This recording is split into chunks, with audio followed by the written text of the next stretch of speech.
The call was not supposed to go to him. Mara had been parked in the lower level of the Harmon building for 11 minutes, engine running, watching the clock on the dash tick toward the pickup window, when her phone buzzed in her lap. She glanced at the screen. The number was Danny Vega's, and she already knew the texture of the call before she answered it. 2 months, Danny said without greeting. He didn't need a greeting.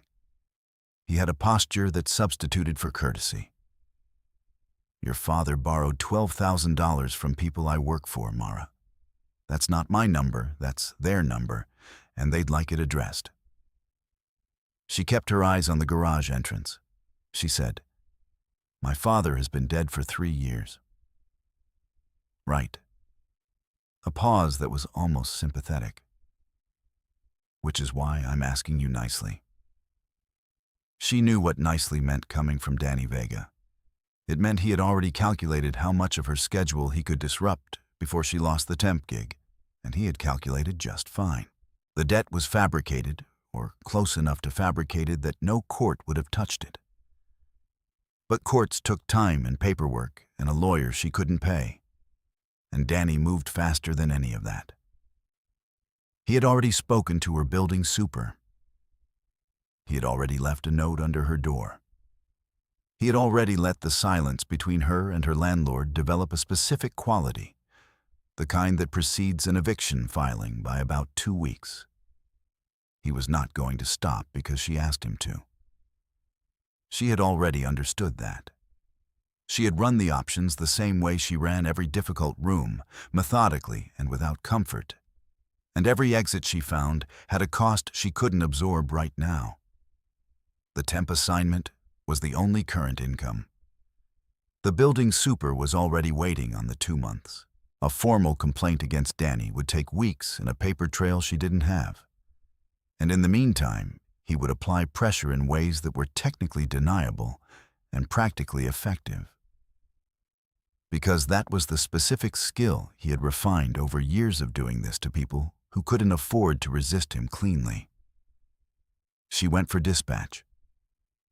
She needed to log a delay because the pickup was in 4 minutes and she was still running through what she'd just heard and her hands weren't quite steady. She pressed the wrong entry. The line rang twice and a man's voice answered. Yes. 1 word. Not a greeting either, but a different quality of brevity. This was a man accustomed to having his time matter. Mara looked at the screen. The name read T. Chen. She had dialed the client's direct line, the number threaded through the car services app as emergency contact only, and she had dialed it by accident while her hands were doing something other than listening to her. She should have hung up. She said instead, I'm sorry, I misdialed. I'm the service driver. I'll be at the east entrance in 3 minutes. I apologize for the direct call. You were on a call before this one, Thomas Chen said. She went still. I was on a personal call. It won't affect your schedule. Someone is pressuring you. It wasn't a question. He had heard something in her voice, or in the 4 seconds of ambient sound before she identified herself, some frequency she hadn't thought to control. The acoustics of a parking garage carry differently than a street or an office, and she had not been thinking about acoustics. She had been thinking about the $12,000 and about the note under the door and about the way Porter had stopped meeting her eyes in the building lobby. She said, It won't affect your schedule.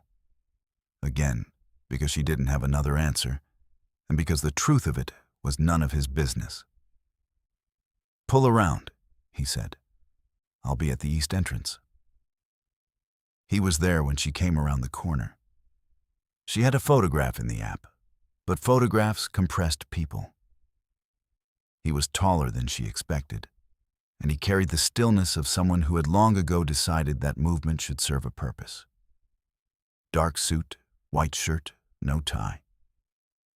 He got into the back seat without looking at the car, which told her the car was not what he was assessing. He settled against the seat and looked at the city through the window. and the sedan interior closed around them both, and she pulled into the morning route. He did not speak for 4 blocks, and she did not speak, and the silence had a texture to it that was neither comfortable nor hostile, but simply present. The way silence is in a room where 2 people are reading each other carefully. Then he said, "The person on the first call, what do they want?" I said, "It won't affect your schedule." "I know what you said." Another beat. "What do they want?" She told him. Not because she wanted to, and not because she trusted him, but because the words came out with the flat specificity of someone who has been holding a situation in careful compression for weeks and finds, unexpectedly, a surface that can hold it. She told him about her father, about the $12,000 Danny claimed the estate owed to people Danny worked for, about the building super, about the note under the door. She said it in the same register she had used to tell him she was a minute out, informational and undecorated. He listened without interrupting. When she finished, he said, "What is the building address?" She gave it to him. She did not ask why. She found out why at 2:14 that afternoon, when she was parked outside the Harmon building waiting for the return run, and her phone rang again. It was the building super, a man named Porter, who had been carefully neutral on the subject of Mara's rent situation for 3 weeks. Porter's voice was different on this call. He said that 2 months in arrears was handled, she shouldn't worry about it, and he was sorry for any inconvenience. He said this twice. His tone had the specific compressed quality of a man who had recently been given information he had not previously possessed, and had found the experience clarifying in ways he had not anticipated. She sat with the phone in her lap for a long moment after the call ended. Then she thought about Danny Vega and what it would take to make a man like Porter sound that specific kind of sorry. The answer was not a formal letter. The answer was a single call from someone Danny Vega recognized as a ceiling he could not reach. She had not asked for that. She had not been given the option to decline it. When Thomas got back in the car, she said, "You didn't have to do that." "No," he agreed. "I wasn't asking for help." "I know." He settled against the seat, looking at the back of her headrest the way he looked at a room he was already 3 moves ahead of. "You were telling me information. I used it." She couldn't argue with the framing. She pulled into traffic and kept her hands steady on the wheel. And she did not say thank you, and he did not require it. And that was, she recognized, its own kind of transaction, one that operated on terms she had not yet fully read. She would have time to read them. The assignment was 7 days, and she had only finished the first. By the second morning, she had noticed the quality of his thinking. Not the content, because the content of his calls and his meetings was not her business, and she was careful not to make it so. But the architecture. He structured problems by asking, first, who had the most to lose if nothing changed? He never raised his voice. When he gave instructions, the instructions arrived in the form of complete sentences, and people received them the way people receive something they already knew was true, but needed to hear stated plainly. His certainty was not performed, and that was the part that kept catching her attention, because she had been around performed certainty her whole life. Men who spoke over their own hesitation and hoped the volume covered it. Thomas Chen's certainty was structural. He spoke from somewhere that had already accounted for the contingencies. She drove him to a private building on the northwest side, where Felix met them at the side entrance with the unhurried efficiency of someone who had been briefed on every detail of the morning already. Felix was compact and careful, with the posture of a man who understood exactly where he stood in a room and found that understanding more useful than comfort. He opened the rear door, and as Thomas stepped out, He looked at Mara with a brief, measuring glance. "The driver," Thomas said, by way of introduction. "Solis," Felix said. And it was not a question, which meant he had already run the name, and that should have unsettled her more than it did. She drove a second route that afternoon. She picked up a sealed envelope from a building she was not invited into and delivered it to an address she was not given context for. And she did both things without comment, because she had worked enough contract jobs to know that your competence is most legible when you do the thing in front of you, rather than asking what it means. That evening, she visited her grandmother on the 4th floor of an East Side building where the elevator smelled like floor cleaner and the hallway was lit by a window at each end. Rosa answered the door in her house shoes and took Mara's face in both hands, the way she had done every visit for 30 years. They ate at the small table by the kitchen window, and Mara did not mention the rent, and Rosa did not ask. And the specific relief of being in a room with someone who expected nothing from her except her presence settled in her sternum, like something she hadn't known was loose. She told Rosa she had a temporary driving assignment. Rosa said it sounded better than the data entry contract. Mara agreed that it was. She ate 2 bowls of rice and stayed until the street below went quiet. And when she drove home, she kept both hands easy on the wheel for the first time in weeks. The third day, stuck in a 40-minute construction backup on the East Corridor, Thomas put his phone face down on the seat for the first time. She noticed because it was anomalous, the way any break-in pattern is anomalous when you have trained yourself to notice breaks. "My father ran a restaurant supply business," he said, to the back of her seat. Before he ran other things. He used to say that the restaurant business was where he learned that most people with money don't understand scarcity, and most people without it understand almost nothing else. She did not look in the rearview mirror. She waited. "I never forgot that," he said. "I used it." She said, "What did you do with it?" He was quiet for a moment. "I built something where scarcity is managed rather than suffered." A beat. "That's a version of the answer. It isn't the whole answer." She understood that. She had given half answers about her own life for years, not because she was deceptive, but because the full answer required a context that people either didn't have or didn't deserve. She said so, in different words. He was quiet again, and this time the quality of the quiet was different from his professional quiet. It was the quiet of someone deciding whether to continue. "You listen without performing it," he said. She said, "Most people who say they're listening are actually waiting." "Yes." He picked up his phone. "Most people are." The 4th day, he asked her where she had driven before this assignment, and she told him, and the day after that, he asked her what she had done before driving, and she told him that too, in the same short, specific sentences she used for route updates. Community center coordinator. Before that, medical interpreter for a clinic on the South Side that closed when the grant ran out. She spoke 4 languages well enough to be trusted with a patient's fear, well enough that she had sometimes sat with people through the worst conversations of their lives and translated the information without letting the information break either of them. She had not used any of that in 14 months, and the knowledge of that waste sat in her chest the way unused things do, quietly and at a specific weight. "That's a waste," he said, and said it without inflection as a simple assessment. She said, "The clinic thought so too. They just ran out of options before they ran out of need." He said, "Most institutional systems fail the people who cost the most to serve." She had known that for years. She was surprised to hear it from a man in a suit that cost more than her monthly rent, stated plainly and without apology, as though the observation required no defense and no softening.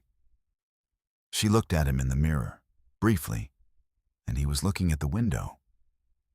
And she looked back at the road, and neither of them said anything further for 6 blocks. But the quality of the silence was again different from what it had been before, warmer by some small specific degree. The fifth day, she asked him what the thing he had built actually was. He said, "I think you already know." She said, "I know the outline." "Then you know enough to make a judgment." "I made a judgment on the first day," she said. A pause, and then he said, "What was it?" She said, "That you're a man who uses information purposefully and doesn't explain himself, and that the people in the rooms you walk into have already decided what they're going to do before you speak." Another pause, longer this time. "And," he said, "and that you decided something about me on that first call that I didn't have a vote on, and I've been watching what that decision means." He said, "Has it meant anything that concerned you?" She thought about Porter calling her to apologize. She thought about Felix saying her name as though he had read a file, and the file had come back clean. She thought about the sealed envelope and the address she wasn't given context for, and about the fact that nothing in the 6 days of this assignment had asked her to compromise anything she considered worth keeping. She said, "Not yet. If you want to leave a comment about where the week goes from here, I'd be interested in what you think she noticed first. For now, stay with the story." It was the 6th morning when the loop she had been watching for finally snapped shut. Thomas had not come down for the scheduled pickup. She sat at the curb for 7 minutes past the window, which had never happened. Felix appeared at the building entrance instead, and when he came to her window, there was nothing casual in his posture. He said, "There's been a development. Mr. Chen will need you to hold the vehicle at this address." She said, "Is there something I should know?" He looked at her with the careful courtesy of a man reading specific instructions about how to handle a situation. "Someone made contact," he said. "It concerns a person named Rosa Solis." Her hands went flat on the wheel. She said, "Where is she?" Felix said, "She's being held as informal insurance by a man named Carter, who works for a competing operation. He sent a message this morning. He is giving 48 hours. She had known, in some abstracted way, that entering this orbit carried risk. She had registered the knowledge the way you register the existence of ice on a road you aren't currently driving, present in the information, but not yet in the body. She had not constructed, concretely, what that risk looked like when it wore her grandmother's face, when it was her grandmother's house shoes replaced by emergency sneakers, her grandmother's hand on a railing going down, with strangers. The space between knowing a thing in principle and knowing it in her chest was approximately the distance between the seat back and the steering wheel. And she felt it now as a pressure across her sternum, hard and specific. She called Thomas directly. He answered on the second ring. She said, "I know the East Side building she uses for her errands. I know the woman who manages the building across the street. Her name is Claudia. She watches Rosa's floor from her window every morning, and she will have seen something. I can talk to Claudia in a way your people can't, because Claudia has a reason not to speak to men in suits. Let me go." He was quiet for 4 seconds. She counted them. "Felix will drive you," he said. "You speak to Claudia. Whatever she gives you, you give to Felix directly." "Understood." "Mara." He said her name and let it hold a moment. "Do not go inside any building you haven't confirmed first." "Understood," she said again, and meant both words. Claudia was 62, lived in 3C of the building across from Rosa's, and had been watching that street from her window for 9 years because she had nothing pressing to do at 7 in the morning, and the street was more interesting than the television. She kept a notepad on the sill. She knew which delivery days were which, Which neighbor had the shift that meant footsteps at 4 in the morning, which cars belonged and which did not. She had seen a gray panel van park at the loading zone at 6:48. She had seen 2 men go up. She had seen Rosa come down with them, one hand on the rail, moving under her own power, which was something. And she had written down the van's plate on a delivery menu because she had a feeling. She said this last part without drama, as one woman to another, because having a feeling and acting on it was not exotic to her. It was simply what you did when the street told you something was wrong. Mara called the plate number to Felix in the lobby, while Claudia made coffee neither of them had time to drink. Felix relayed it without inflection, the way he relayed everything. His phone was already at his ear before she finished reading the second digit. 30 minutes later, Thomas called her back. He said, "We have the address. Carter wants a meeting. He'll have it."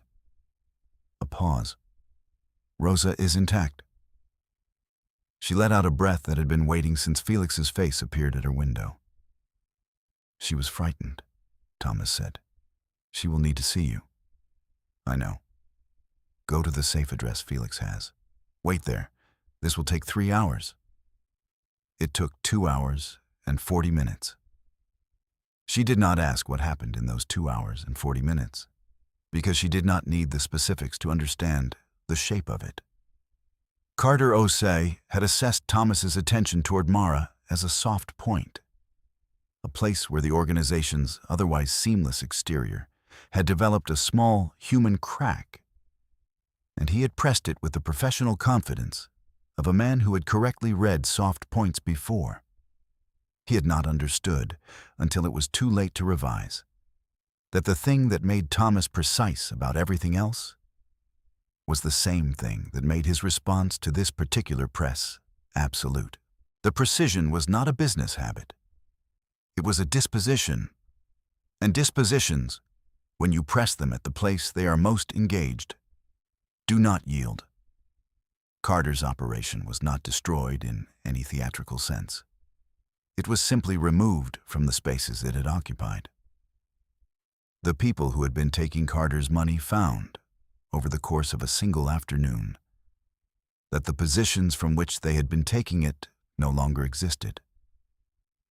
The agreements that had underpinned those positions had been voided with the quiet efficiency of a man who had been maintaining them as courtesy, and found the courtesy no longer warranted. Carter himself was delivered to a conversation from which he emerged looking like a man who had finally been told something he would spend years wishing he had known in advance. His 48-hour window had closed in under 3. Rosa arrived at the safe address at 5:15. She was in a gray cardigan, her house shoes replaced by the sneakers she kept by the door for emergencies, and she was carrying her phone in both hands the way she did when she was nervous about dropping it. When Mara opened the door, Rosa looked at her daughter's daughter for a long moment without speaking. Then she said, "You found me." Mara said, "You wrote down the plate number." Rosa said, "I always write things down." She looked around the apartment, the marble and the windows, and the ordered quiet of it. "Your employer has a very nice home." Mara said, "It's a safe house." Rosa said, "I know what a safe house is, Mara. I'm old, not simple," and sat down at the kitchen table and asked if there was coffee. There was. Felix had seen to that, along with the food in the refrigerator and the spare room with its made bed and its soft lamplight, and the presence of a doctor named Halverson who came by at 6 and checked Rosa's blood pressure and the bruise on her wrist from being handled at the van's door, and declared her, in the mild way of a man who had done this before, fundamentally unharmed. Rosa watched him with the sharp patience of a woman accustomed to being assessed and said, "Can I keep the socks? The ones they gave me. They're very soft." Dr. Halverson said he thought that would be all right. Thomas came in at 7:45. He came in the way he came into every room, without announcement, the air reorganizing itself around the fact of his presence before the door had fully opened. He nodded once to Felix, who moved to the far end of the room with the easy efficiency of a man accustomed to making space. Then he looked at Mara. She looked back. She had had 2 hours to think about what she wanted to say, and had settled on nothing, because nothing she had was sufficient. And she had learned young that reaching for insufficient words was more exhausting than waiting for the right ones. He said, "Is she resting?" "She's watching television in the spare room." A beat. She asked for the remote and found a nature program. Something moved in his face that was not quite a smile, but occupied the same region. "Good." He looked at her steadily. "You gave Felix the plate in under 4 minutes. Claudia had it written down. You knew to ask Claudia. You knew which street, which building, which woman watched the window. You used what you had." She said, "I wasn't going to wait and let someone else run it." He said, "No, I didn't think you would." A pause. "Carter underestimated both of us. He thought you were a soft point." He said the next sentence quietly, with the specific weight of a man who does not say more than he means. "You were the reason it resolved in 2 hours instead of 2 days. She had been the driver. She had been assigned the week because a regular driver broke his hand. And she had misdialed a number on the first morning. And she had answered questions in a car because the car was a contained space, and his curiosity was not like other people's curiosity. It was precise and patient, and it had never felt like being assessed. It had felt, from somewhere around the 4th day, like being actually seen, which was a thing she had no suitable defense against, because she had not thought to build one. She said, "I need to tell you something I've been not telling you." He waited. "I knew by the 2nd day that you were more than a business client. I kept driving because the assignment was legitimate and because I needed the contract. I kept being honest with you in the car because I couldn't seem to do otherwise." She said it plainly, the way she said everything. "That's the full version." He said, "I know." She said, "I'm telling you anyway." He said, "I know that too." Felix appeared in the doorway, holding a folded piece of paper, looking at a point approximately 6 inches to the right of where Thomas was standing. He said, "The other parties have been addressed. The arrangements with Carter's accounts are finalized. Osei's people made contact at 9 to confirm the withdrawal." He paused. "Also, the inner circle is waiting in the conference level. When you're ready." Thomas said, "Tell them 5 minutes." Felix nodded and said, without looking directly at Mara, but in a register that was unmistakably intended for her, "The car service contract has been closed, and a new arrangement will be drawn through the firm's transport office, if that's agreeable. Same route, standing basis." She said, "I'll need to think about it." Felix said, "Of course," and left. And she noticed that he had not framed it as Thomas's decision. He had asked her. That was new. She did not attend the conference-level meeting. She did not need to. She was in the kitchen when Felix came back up, and she heard, at the far end of the corridor, the specific low-frequency shift that happened in a room when the person who ran it said something and the room received it. She had heard that shift in Thomas's calls, in the way people addressed him in doorways, in the way Porter had sounded on the phone 3 days into the assignment, a man recalibrating his understanding of the consequences of a previous error. Felix came to the kitchen door. He said, "He told them your name." She said, "My name." "In that room," Felix said carefully, "when he says someone's name, it means something specific." He looked at her with the adjusted consideration of a man recalibrating a prior estimate. "It means they are not to be inconvenienced by anyone, for any reason." A brief pause. It has not happened before with a person outside the organization. She sat with that. Rosa's television was audible from the spare room. Some program about birds in the southern continent. The narrator describing the crossing of large distances with an unhurried respect for the difficulty of it. The birds moved enormous distances on nothing but air, and the specific knowledge of where they were going. She had always found that more calming than anything the program probably intended. She thought about the first morning. She thought about Danny Vega's voice, the casual architecture of someone who had never been told no in a way that cost him anything. And she thought about Porter calling her at 2:14 to apologize twice. She thought about the fourth day and the fifth day, and the long construction back up on the East Corridor. And the way Thomas had said his father's observation was a version of the answer, not the whole answer, as though the whole answer was something still being built. She thought about the plate number on a delivery menu in Claudia's apartment and Rosa asking for the soft socks. It was a strange perimeter to find yourself inside. It was not the perimeter she would have drawn if someone had asked her to draw one. The world beyond it was still the world beyond it. The same systems with the same gaps, the same fluorescent light in the same concrete parking structure, the same city running its same odds against ordinary lives. Nothing beyond the perimeter had changed. What had changed was the perimeter's existence, and the fact that it had been chosen rather than stumbled into by both of them, across 7 days of being in an enclosed space with nowhere to be dishonest. She thought about that for a while. And then she went and sat with Rosa until the birds reached wherever they were going. The week ended. The regular driver's hand healed. The temp service contract closed. The standing arrangement opened on a Monday. Felix sent the paperwork through the transport office, and she signed it at the kitchen table in her own apartment, where the rent had been current for 3 weeks, and the letter from her building super was filed in a folder she no longer needed to think about.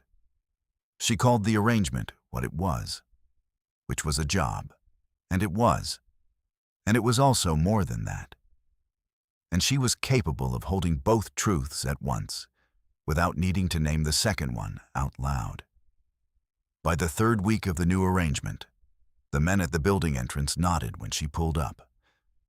Not the nod reserved for service personnel, the brief anterior dip that means you are logged and permitted. The nod that means you are expected, and your arrival is something the morning already knew to account for. It was a small thing. It was also not small. Danny Vega did not call again. He had been relocated, in the flat, pragmatic language Felix used for these things, to a less convenient position in a smaller organization, in a city where the name Thomas Chen was recognized at a frequency that made the old leverage entirely inert. She did not ask for details and was not given them, but Porter told her, without being asked, that the building had new management, and the new management did not have outstanding arrangements with anyone named Vega. He said this with the same compressed relief he had used on the phone 3 weeks before. The tone of a man who has recently learned the cost of being adjacent to the wrong decisions. Carter Osai's people withdrew from the 3 districts they had been pressing into. The withdrawal was not announced. It was simply visible, the way an absence is visible when you have been calibrated to expect a presence. Felix told her this the way he told her everything about the organization's peripheral matters. In brief, declarative sentences that carried information without ceremony, because he had reassessed what she needed to know and found the prior estimate too conservative. Rosa called on a Saturday morning to say that the doctor who had come to check on her, a silver-haired man with a mild manner, had sent along a prescription correction that her regular doctor had missed, and she was feeling considerably better. She said this without connecting it explicitly to Thomas, but she said it in the tone of a woman who had connected it already and decided she approved. Rosa had a long history of approving things she was not technically supposed to know about. She had been doing it since Mara was 9 years old, and she had never once been wrong about what deserved approval. Mara said, "I'll pass that along." Rosa said, "You can tell him yourself." Mara said, "Rosa." Rosa said, "I'm just saying. A man who sends a doctor and stocks a kitchen with a good coffee is a man worth knowing. Now come for dinner on Thursday. I'm making the rice you like." Thursday, she went. She sat at the small table by the kitchen window in the apartment with the elevator that smelled like floor cleaner, and Rosa took her face in both hands at the door, and they ate the rice. And the city was ordinary and eventful outside the window. And nothing about the dinner was different from any of the dinners before it, except that Mara was no longer holding something in careful compression in her chest. The familiar weight was gone. She noticed its absence the way you notice a sound you have stopped hearing, suddenly and in retrospect. She told Rosa she had accepted the standing arrangement. Rosa said she had assumed as much. She told Rosa it was complicated. Rosa said that the things worth having generally were. And then she asked if Mara wanted more rice, and Mara said yes. And the evening went on the way evenings go on when the immediate crisis has passed. And what remains is just the texture of an actual life. The rice and the window and the television in the other room. The city still running its odds outside. The perimeter somewhere beyond the glass doing the thing a perimeter does. The following Monday, Mara pulled the sedan to the Harmon Building's east entrance at 7:48. Thomas came down at 7:50. He got in, settled against the seat, and looked at the city through the window.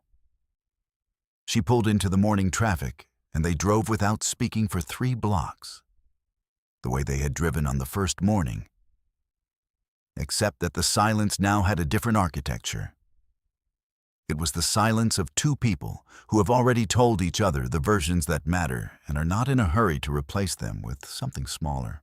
At the 4th block, he said, "Rosa's prescription." She said, "She told me to thank you herself." He said, "She called, actually." Mara looked in the rearview mirror. He said, without particular expression, "She called the transport office. Felix gave her the number." A pause. "She said the rice your family makes on Thursdays is apparently a specific recipe, and she wanted to know if I had an allergy." She faced forward again and said nothing for a moment. She thought about Rosa sitting at the small table with the window, writing things down on a delivery menu because she had a feeling, watching Streets for 9 years because the street told you things if you paid attention. She thought about what it meant that the same woman had called the transport office on a Saturday morning to ask about allergies. Rosa did not call people she had not already decided about. Then she said, "Do you?" "No," she said. "Thursday, then." He said, "Thursday." The city moved around them. She kept both hands easy on the wheel. Rosa's photograph was on the dash, taken at the kitchen table years before the hard years. Rosa looking at something outside the frame with the patient attention she brought to everything. And the morning light was on it now, the same way it was on the street ahead, ordinary and ongoing. The world still dangerous beyond the glass, and her position inside it locked. The perimeter intact, the drive continuing.